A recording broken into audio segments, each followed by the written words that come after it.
आदिम और खूंखार हत्या का देवता प्रीडेटर आ चुका है। 17वीं सदी में उत्तरी अमेरिका के विशाल मैदानों में एक योद्धा आदिवासी कबीला रहता था, कोमांच जनजाति। यह लोग जन्म से ही लड़ाकू थे, घुड़सवारी और धनुर्विद्या में माहिर। इसी कबीले की एक सदस्य थी कासा। कबीले की परंपरा के अनुसार महिलाओं का काम जंगली सब्जियां खोदना और घरेलू काम करना था, लेकिन कासा को यह जिंदगी मंजूर नहीं थी। उसका मन शिकार और युद्ध में बसता था। जब भी मौका मिलता वह अकेले जंगल में जाकर अपने शिकार के कौशल को निखारती। एक दिन जंगल में उसकी नजर एक 100 सींग वाले हिरण पर पड़ी। शिकारी की रगों में खून दौड़ गया। कासा ने अपने कुत्ते को इशारे से चारों तरफ से घेरने को कहा। सब कुछ तैयार था, बस एक बार बाकी था। लेकिन तभी आसमान में एक भयानक गड़गड़ाहट गूंजी। हिरण डरकर भाग निकला। कासा बिना रुके उसके पीछे दौड़ी। सही पल देखकर उसने कुल्हाड़ी फेंकी, लेकिन निशाना थोड़ा चूक गया। जब उसने होश संभाला तो देखा उसका कुत्ता एक अजीब धातु के फंदे में फंसा हुआ था। वह चीज ठंडी थी, अनजानी थी और इस धरती की नहीं लगती थी। कासा समझ नहीं पाई कि वह क्या है, लेकिन किसी तरह उसने अपने कुत्ते को आजाद कर लिया। तभी उसका ध्यान फिर आसमान की ओर गया। दूर कहीं आग की लपटों जैसा एक प्रकाश गरजते हुए आकाश को चीरता हुआ नीचे गिरा। कबीले में लौटकर कासा ने यह सब अपने भाई डाको को बताया। गंभीर स्वर में उसने कहा, उसने थंडरबर्ड के आने का संकेत देखा है, लेकिन कासा नहीं जानती थी यह कोई संकेत नहीं था, यह था शिकार की शुरुआत। जब टाइस ये जानशी को धरती पर छोड़ा गया तो उसका जहाज तुरंत पृथ्वी से चला गया। अब उसकी परीक्षा यहीं से शुरू होनी थी। कबीले में लौटकर कासा ने दिन भर का शिकार अपनी मां को सौंपा। वह सिर्फ शिकार में ही माहिर नहीं थी, बल्कि उसने अपनी मां से कुछ औषधीय ज्ञान भी सीखा था। लेकिन उसकी मां नहीं चाहती थी कि कासा शिकारी बने। उसका मानना था कि एक लड़की का असली काम जंगली सब्जियां खोदना और बच्चे पैदा करना है। इसी बीच डाको वहां आ गया और मां बेटी के बीच का तनाव कुछ हद तक कम हो गया। इसके बाद कासा मां के साथ जड़ी बूटियां ढूंढने लगी, लेकिन यह काम उसे बेहद नीरस और उबाऊ लगा। तभी खबर मिली कि कबीले के लोग जंगल में एक शेर का शिकार करने जा रहे हैं। यह सुनते ही कासा की आंखों में चमक आ गई। कबीले के लोग जंगल में शेर के निशान ढूंढने लगे। अचानक आई एक आवाज ने सबको सतर्क कर दिया। उसी समय कासा दौड़ती हुई वहां पहुंची। डाको ने तुरंत हालात संभालते हुए 2-4 बातें कहकर माहौल शांत किया। डाको को शर्मिंदा न होने देने के लिए कासा ने मन ही मन ठान लिया कि वह हर हाल में इस शेर का शिकार करेगी। लेकिन उन्हें क्या पता था, उसी जंगल में टाइस ये जानशी भी घूम रहा था। थोड़ी ही दूर जाने पर कासा को एक घायल साथी मिला। घाव देखकर साफ था उसे शेर ने पंजों से घायल किया था। कासा ने तुरंत जड़ी बूटियों से उसका इलाज शुरू किया, जबकि बाकी लोग स्ट्रेचर बनाने लगे। देखते देखते अंधेरा छा गया। डाको शिकार जारी रखना चाहता था, लेकिन कासा को कुछ अजीब लग रहा था। उसने सवाल उठाया, अगर शेर ने हमला किया था तो उसने आदमी को मारा क्यों नहीं? ऐसा लग रहा था जैसे किसी और चीज ने शेर को डरा दिया हो और वह अपने इलाके से भाग गया हो। डाको ने इस पर ज्यादा ध्यान नहीं दिया, उसके लिए यह बस एक शेर था। कासा और कबीले के लोग घायल को लेकर पहाड़ से नीचे उतरने लगे, लेकिन रास्ते में कासा ने कुछ ऐसा देखा जो बिल्कुल भी सामान्य नहीं था। वहां असल में एक सांप था, जिसकी खाल पूरी तरह उतारी जा चुकी थी। यह देखते ही कासा सतर्क हो गई। जमीन पर पड़े पैरों के निशान साफ बता रहे थे कि यह कोई बेहद विशाल जीव था। लेकिन कबीले के लोगों को लगा कि यह बस किसी भालू का काम होगा और वे आगे बढ़ना चाहते थे। सबने कासा से रुकने को मना किया, मगर उसे कुछ ठीक नहीं लग रहा था। रास्ते में चलते हुए अचानक पीछे से एक साथी गायब हो गया। कासा की नसें तन गई। जैसे ही वह एक पेड़ के पास पहुंची, डाको ने उसे झटके से नीचे खींच लिया और बताया कि शेर यहीं कहीं आसपास है। कासा ने तुरंत अपने देखे हुए अजीब निशानों के बारे में बताया, लेकिन शेर को पकड़ने में जुटा डाको उसकी बातों पर ध्यान ही नहीं दे पाया। कासा ने सुझाव दिया कि शेर को चारे से फंसाया जाए, जाल बिछाकर इंतजार किया जाए, लेकिन साथियों का मानना था कि असली शिकारी हमेशा खुद हमला करता है। बहस के बीच डाको ने आखिरकार पहले कासा की तरकीब आजमाने का फैसला किया। चारा जमीन पर रख दिया गया। कासा और उसके साथी पेड़ पर चढ़ गए। एक युवक मजाक में उसे डराने लगा कि शेर उसका मांस नोच डालेगा और उसकी हड्डियां चबा जाएगा। अगले ही पल कासा वाकई दहल गई। जब तक वह संभलती, शेर एक साथी को मार चुका था और पल भर में पेड़ पर चढ़ाया। कासा ने भाला उठाया और शेर के सामने डट गई। अब उसके पास भागने का कोई रास्ता नहीं था। तभी अंधेरे से आई एक भयानक दहाड़ ने कासा का संतुलन बिगाड़ दिया और वह नीचे गिर पड़ी। जब कासा को होश आया तो वह घर पर थी। उसका भाई उसे वापस पहुंचा चुका था और खुद दोबारा जंगल में लौट गया था। कासा अभी भाई की चिंता में डूबी ही थी कि तभी डाको मारे गए शेर को कंधे पर उठाए कबीले में लौट आया। उसकी बहादुरी ने सरदार का दिल जीत लिया। चारों ओर से लोग उस वीर योद्धा की प्रशंसा करने लगे। यह सब देखकर कासा के मन में ईर्ष्या भी थी, लेकिन उसका यकीन था कि जंगल में शेर के अलावा कुछ और भी है और वह चाहती थी कि उसका भाई इसे गंभीरता से ले। मगर डाको ने उसकी बात को नजरअंदाज कर दिया। कासा हार मानने वाली नहीं थी। भले ही भाई साथ न दे, उसने तय कर लिया वह खुद जंगल में लौटेगी। अगले दिन कासा को लड़कियों ने सुबह सुबह जगा दिया। जब उसने देखा कि सब जंगली सब्जियां खोदने जा रही हैं, तो उसका मन और भी बेचैन हो उठा। वह पूरी जिंदगी सिर्फ सब्जियां खोदने और बच्चे पैदा करने के लिए नहीं बनी थी। एक सच्ची शिकारी बनने के लिए कासा ने चुपचाप मन ही मन ठान लिया कि वह इस शिकार को अकेले अपने दम पर पूरा करेगी। जंगल की ओर बढ़ते ही कासा ने आयरन प्रीडेटर टाइजेजंशी के निशान ढूंढने शुरू किए। एक पेड़ के ठूंठ के पास उसे चमकदार रंग का खून दिखाई दिया। जमीन पर पड़े पैरों के निशान नापकर कासा समझ गई कि सामने वाला जीव बहुत विशाल है। उसी वक्त एक जंगली भेड़िया अपने शिकार पर झपटा, लेकिन उसका हर हरकत आयरन प्रीडेटर की नजर में थी। जैसे ही भेड़िया सफल होने वाला था, आयरन प्रीडेटर ने उसका शिकार छीन लिया। उकसावे में आकर भेड़िया उस पर टूट पड़ा और नतीजा तय था। आयरन प्रीडेटर ने भेड़िए की खाल उतार दी और उसके पंजे काट डाले। इधर अपने शिकार को और प्रभावी बनाने के लिए कासा ने अपनी कुल्हाड़ी में रस्सी बांध ली। अब उसकी उड़ती कुल्हाड़ी और भी खतरनाक बन चुकी थी। दूसरी ओर आयरन प्रीडेटर ने भेड़िए का सिर युद्ध की ट्रॉफी बना लिया। तभी कुत्ते के भौंकने की आवाज कासा के कानों में पड़ी और उसी पल आयरन प्रीडेटर ने खुद को अदृश्य कर लिया। कुछ आगे जाकर कासा ने मैदान में मरी हुई गायों के ढेर देखे। हर एक की खाल उतारी जा चुकी थी। क्या यह सब आयरन प्रीडेटर का काम था? गौर से देखने पर कासा को एक सिगार मिला। इसका मतलब था यहां इंसानी शिकारी भी मौजूद हैं। थोड़ी देर बाद नदी के किनारे आयरन प्रीडेटर ने कासा के पैरों के निशान देख लिए, लेकिन कासा को जरा भी अंदाजा नहीं था कि खतरा धीरे धीरे उसकी ओर बढ़ रहा है। अचानक उसकी नजर पेड़ों पर बने चाकू के निशानों पर पड़ी। जैसे ही वह उन्हें जांचने आगे बढ़ी, अगले ही पल वह दलदल में फंस गई। और तभी आयरन प्रीडेटर गाय के गोबर के पास तक उसका पीछा करता हुआ पहुंच गया। कासा ने उड़ती कुल्हाड़ी से कोई सहारा पकड़ने की कोशिश की। शुरू में सब ठीक रहा, लेकिन जैसे ही उसने जोर लगाया, सूखी लकड़ी टूट गई। कासा लगभग दलदल में समाने ही वाली थी, लेकिन आखिरी पल में उसकी एक कुल्हाड़ी ने उसकी जान बचा ली। तभी उसका कुत्ता वापस लौटा और उसे नदी किनारे एक भूरे भालू तक ले गया। भालू के चेहरे पर पड़े जख्म देखकर कासा समझ गई कि यह चोटें पहले आयरन प्रीडेटर से हुई लड़ाई की थीं। कासा ने धनुष तान लिया। धनुष की डोरी टूट गई। उसकी आवाज सुनते ही भालू भड़क उठा। घबराई हुई कासा डोरी बांधने की कोशिश करने लगी। भालू झपटने ही वाला था, लेकिन ठीक उसी वक्त कुत्ते ने आगे बढ़कर सारा ध्यान अपनी ओर खींच लिया। कासा पीछे पीछे दौड़ी, पर तीर भालू पर कोई असर नहीं कर रहे थे। मजबूर होकर कासा नदी में कूद गई और सूखी लकड़ियों के ढेर में छिप गई। गुस्से में भालू उसकी ओर झपटा, लेकिन अगले ही पल वह अचानक गायब हो गया।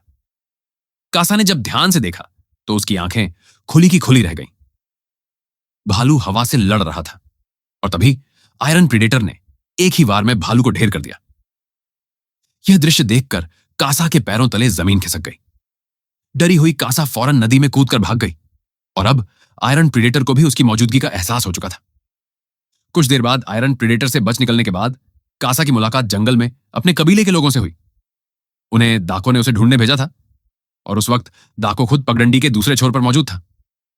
कासा ने जो राक्षस उसने देखा था उसके बारे में अपने साथियों को बताया, लेकिन किसी ने भी उसकी बातों पर भरोसा नहीं किया। सबको लगा कि वह बस डर के मारे बेकार की बातें कर रही। जिद्दी कासा वहां से जाना चाहती थी, लेकिन साथियों ने उसे रोक लिया। इसी बात पर दोनों पक्षों में हाथापाई हो गई। कासा ने विरोध करने की कोशिश की, मगर वह कमजोर थी।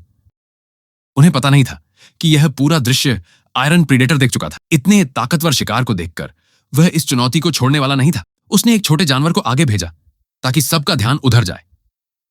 एक जवान ने तीर चलाकर उस जानवर को मार गिराया। कासा को शक हुआ और उसने कहा, जानवर हमारी तरफ क्यों दौड़ पड़ा? लेकिन उस युवक ने उसकी बात को नजरअंदाज कर दिया। अगले ही पल 3 लाल बिंदुओं ने उसे निशाने पर ले लिया। वह समझ ही नहीं पाया कि क्या हो रहा है, और तभी आयरन प्रीडेटर ने उसे मार डाला। साथी की मौत होते ही बाकी लोग घबरा गए। हर कोई सतर्क हो गया। तभी उन्होंने देखा कि आयरन प्रीडेटर ने तलवार खींची। एक ही वार में उसकी अदृश्यता टूट गई और उसका आधा पारदर्शी रूप सामने आ गया। एक जवान ने आगे बढ़कर उसे ललकारा, लेकिन अगले ही पल वह उछलकर दूर जा गिरा। कासा तुरंत अपने गिरे हुए साथी के पास पहुंची और चाकू ढूंढने लगी। वह रस्सी खोलने की कोशिश ही कर रही थी कि उसकी आंखों के सामने एक और साथी को आयरन प्रीडेटर ने मार डाला। फिर पलक झपकते ही उसने एक और को ढेर कर दिया। कासा समझ गई कि वह उसका सामना नहीं कर सकती और तुरंत वहां से भाग निकली। भागते भागते उसकी मुलाकात झाड़ियों में छिपे एक और साथी से हुई। इशारे से दोनों ने घात लगाकर हमला करने का सोचा, लेकिन आयरन प्रीडेटर की नजर में उनकी हर हरकत साफ दिख रही थी। अगले ही पल उस साथी पर लेजर का निशाना टिक गया। मजबूर होकर दोनों को भागना पड़ा, लेकिन पीछे रह गया साथी जल्द ही मार दिया गया। कासा दौड़ते हुए जंगल में घुस गई, लेकिन अचानक वह एक जाल में फंस गई।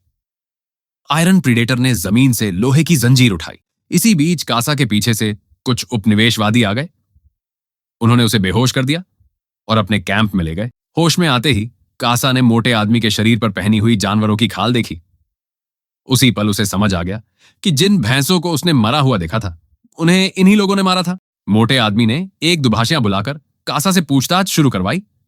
उसने चमकदार रंग का खून दिखाते हुए पूछा कि क्या उसे आयरन प्रीडेटर के बारे में कोई जानकारी है। कासा ने सहयोग करने से साफ इनकार कर दिया, लेकिन मोटा आदमी हार मानने वाला नहीं था। उसने दाखों को पकड़कर धमकी दी। अपने भाई को तड़पते देख कासा टूट गई और उसे सब कुछ बताना पड़ा। इसके बाद उपनिवेशवादियों ने दोनों भाई बहन को एक पेड़ से बांध दिया। वे चारों ओर घात लगाए बैठे थे ताकि आयरन प्रीडेटर को जाल में फंसाया जा सके, लेकिन उन्हें क्या पता था, शिकारी खुद शिकार बन चुका है। पीछे से आयरन प्रीडेटर ने हमला कर दिया। जब तक उपनिवेशवादी संभल पाते, वह जगह उनकी कब्र बन चुकी थी। भाई बहन दोनों ने अपनी आंखों से आयरन प्रीडेटर की भयानक हत्या लीला देखी। दाखों को लगा अब सब खत्म हो गया है, लेकिन कासा की सोच अलग थी।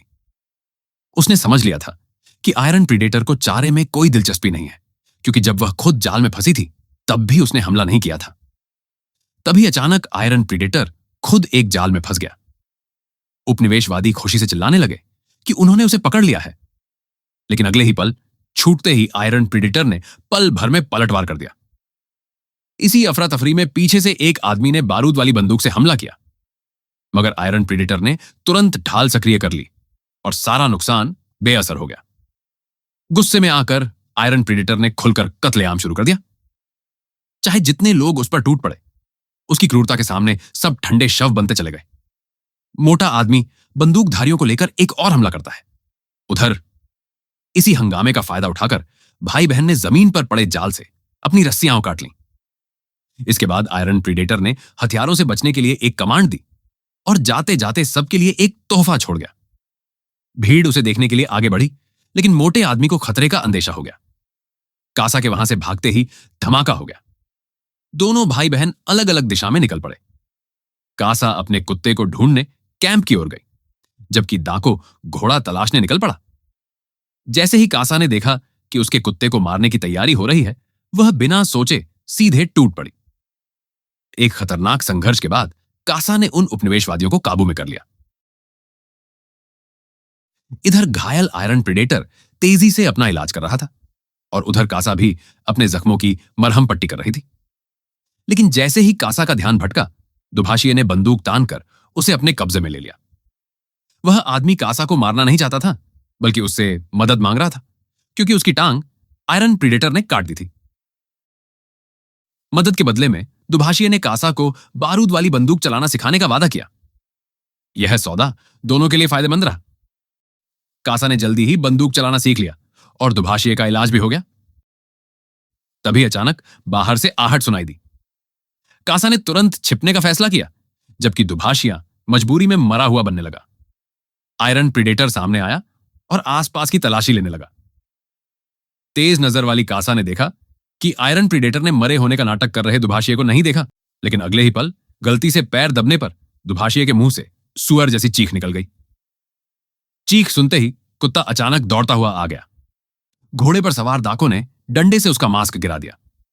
भाई ने उसका ध्यान अपनी ओर खींच लिया और उसी वक्त कासा जल्दी से बारूद वाली बंदूक भरने लगी। लेकिन जैसे ही कासा ने गोली चलाई, बंदूक ने काम नहीं किया। चालाक कासा ने जोर से चिल्ला दिया। आयरन प्रीडेटर का ध्यान भट गया और दाको ने मौका पाकर हमला कर दिया। हालांकि यह चोट आयरन प्रीडेटर के लिए कुछ भी नहीं थी। भाई बहन ने मिलकर पलटवार करने की कोशिश की, लेकिन आयरन प्रीडेटर ने तुरंत अदृश्य होने की क्षमता चालू कर दी।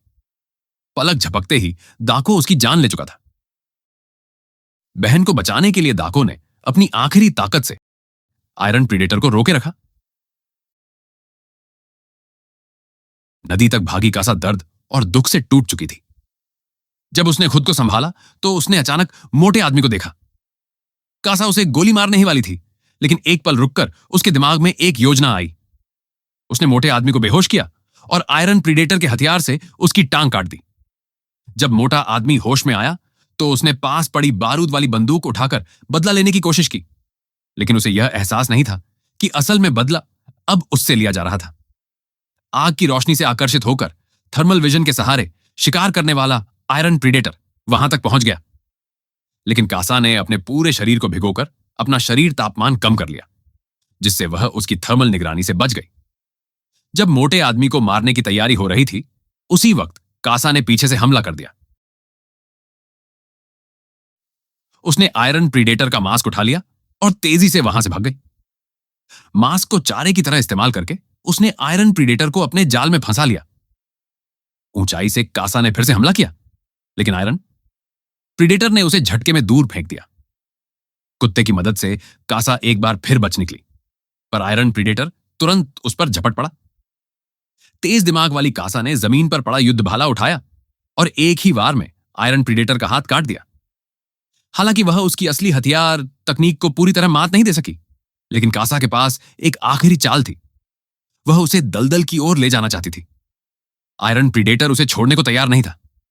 जब उसका सिर काटे जाने ही वाला था, कासा ने उसके दांत उखाड़कर उसी से उस पर वार कर दिया। अब आयरन प्रीडेटर पूरी तरह घायल हो चुका था। मौका देखकर कासा और कुत्ते ने मिलकर उसे कसकर बांध लिया और एक जोरदार छलांग में उसे दलदल में घसीट लिया।